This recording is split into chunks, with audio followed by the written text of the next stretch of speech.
आपण पाहत आहात जत मराठी न्यूज।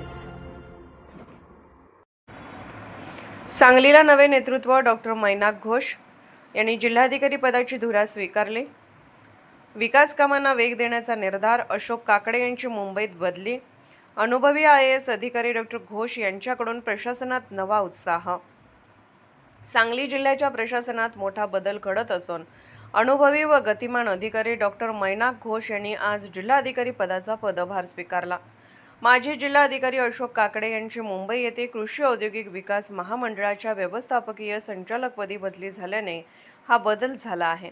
फेब्रुवारी 2025 पासून सांगली जिल्ह्याची जबाबदारी समर्थपणे सांभाळणारे अशोक काकडे हे जिल्ह्यातील विविध विकास कामांसाठी नेहमीच प्रयत्नशील राहिले।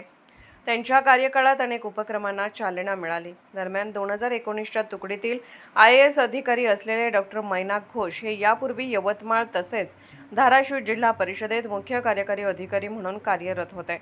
प्रशासकीय क्षेत्रातील दांडगा अनुभव आणि अभ्यासू वृत्तीमुळे ते ओळखले जातात। मूळचे कलकत्ता येथील असलेल्या डॉक्टर घोष यांनी बायोकेमिस्ट्री विषयात कलकत्ता विद्यापीठातून PhD पदवी संपादन केली आहे। डॉक्टर घोष यांच्या नियुक्तीनंतर त्यांच्या जागी धाराशिव जिल्हा परिषदेत मुख्य कार्यकारी अधिकारी म्हणून डॉक्टर प्रियमंदा महाडदळकर यांची नियुक्ती करण्यात आली आहे। पदभार स्वीकारल्यानंतर माध्यमांशी संवाद साधताना डॉक्टर घोष यांनी स्पष्ट केले की सांगली जिल्ह्यातील विकास कामांना प्रशासनाच्या माध्यमातून गती देण्यावर भर राहील।